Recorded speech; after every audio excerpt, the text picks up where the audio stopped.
सर्वप्रथम तो जय श्री कृष्ण। नवरात्रि का दिन चल रहा है जिसमें 9 दिन माँ देवी का ही पूजन होता है। तो इन नवरात्रि में हम जानते हैं कि जो माँ हैं उनकी 10 महाविद्याओं के नाम से भी जाना गया है कि 10 महाविद्या में माँ के ये रूप हैं। अब 10 महाविद्या मतलब 10 महाविद्या के नाम से माँ के रूप हैं। तो इनकी पूजन क्यों किए जाते हैं, यह रूप क्या है, तो हम इस नवरात्रि में यह भी जानेंगे। तो जो माँ का 10 महाविद्याओं में पहला रूप है वह काली का है। तो काली माँ के रूप में आज हम जानते हैं जो काली हैं 10 महाविद्याओं में जो काली का रूप है यह क्यों हुआ, आखिर माँ काली का रूप क्यों धारण करती हैं और इस रूप का पूजन करने से भक्त को क्या फल की प्राप्ति होती है, इस नवरात्रि में जानते हैं। एक बार जयकारा लगाइए, माँ काली की जय हो जय हो जय हो। सभी भक्तों पर कल्याण करें, माँ काली की कृपा बनी रहे। चलिए सुनते हैं, जानते हैं। 10 महाविद्याओं में जो काली का ये रूप है वो प्रथम है। महाभागवत के अनुसार महाकाली ही मुख्य हैं और उन्हीं के उग्र और सौम्य 2 रूपों में अनेक रूप धारण करने वाली 10 महाविद्याएं हैं। विद्यापति भगवान शिव की शक्तियाँ ये महाविद्याएं अनंत सिद्धियां प्रदान करने में समर्थ है। अर्थात जो साधक सिद्धि प्राप्त करना चाहता है इन 10 महाविद्याओं के ही साधना करे तो उसको सिद्धि का फल बहुत जल्द मिल जाता है, क्योंकि 10 महाविद्याओं की अनंत सिद्धियाँ दार्शनिक दृष्टि से भी काल तत्व की प्रधानता सर्वोपरि है। इसलिए महाकाली या काली ही समस्त विद्याओं की आदि है, अर्थात उनकी विद्या में विभूतियाँ ही महाविद्याएं हैं। ऐसा लगता है कि महाकाल की प्रियतमा काली ही अपने दक्षिण और वाम रूपों में 10 महाविद्याओं के नाम से विख्यात हुई।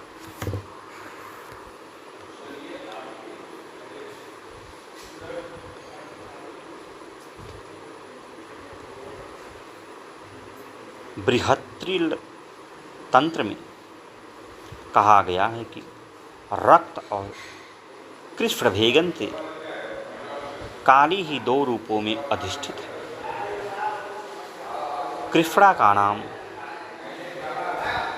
दक्षिणा और रक्तवर्णा नाम सुंदरी है। कालिका पुराण में कथा आती है कि एक बार, अब थोड़ी सी कथा इनकी है, क्या है कालिका वो भी जानते हैं, कालिकिन के रूपों में क्या की।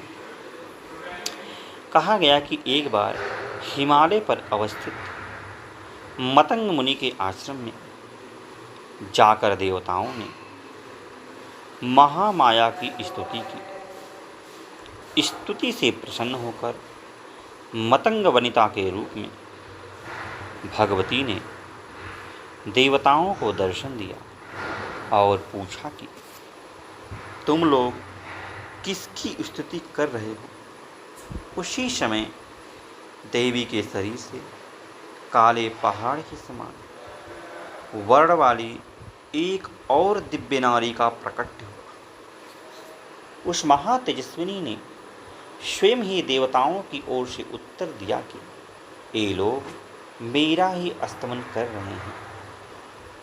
वे काजल के समान कृष्णा थी, इसलिए उनका नाम काली पड़ गया। दुर्गा सप्तमी के अनुसार एक बार शुंभ निशुंभ के अत्याचार से व्यथित होकर देवताओं ने हिमालय पर जाकर देवी सूक्त से देवी की स्तुति की। तब गौरी की देह से कौशिकी का प्रकट हुआ। कौशिकी के अलग होते ही अम्बा पार्वती का स्वरूप कृष्ण हो गया,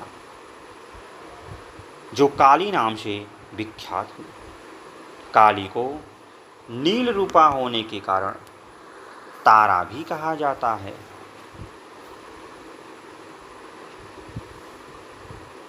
नारद पांचरात्र के अनुसार एक बार काली के मन में आया कि वे पुनः गौरी हो जाए। यह सोचकर वे अंतर्धान हो गई। शिवजी ने नारद जी से उनका पता पूछा। नारद जी ने उनसे सुमेर के उत्तर में देवी के प्रत्यक्ष उपस्थित होने की बात कही। शिव जी की प्रेरणा से नारद जी वहाँ गए। उन्होंने देवी से शिव जी के साथ विवाह का प्रस्ताव रखा। प्रस्ताव सुनकर देवी क्रुद्ध हो गईं और उनकी देह से एक अन्य षोडश विग्रह प्रकट हुआ और उससे छाया विग्रह त्रिपुर भैरवी का प्रकट हुआ।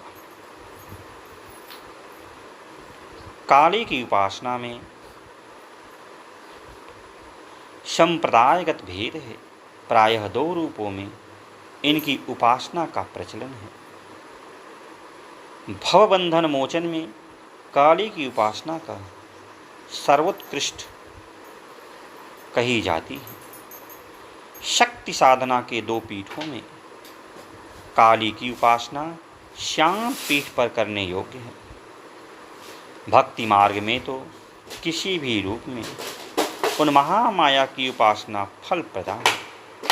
परिसिद्धि के लिए उनकी उपासना वीर भाव से की जाती है। साधना के द्वारा जब अहंता, ममता और भेद बुद्धि का नाश होकर साधक में पूर्ण शिशुत्व का उदय हो जाता है, तब काली का श्री विग्रह साधक के समक्ष प्रकट होता है। उस समय भगवती काली की छवि अवर्णनीय होती है। कज्जल के पहाड़ के समान दिग्वसना, मुक्त कुंतला, शव पर आरूढ़, मुंडमाला धारणी भगवती काली का प्रत्यक्ष दर्शन साधक को कृतार्थ कर देता है।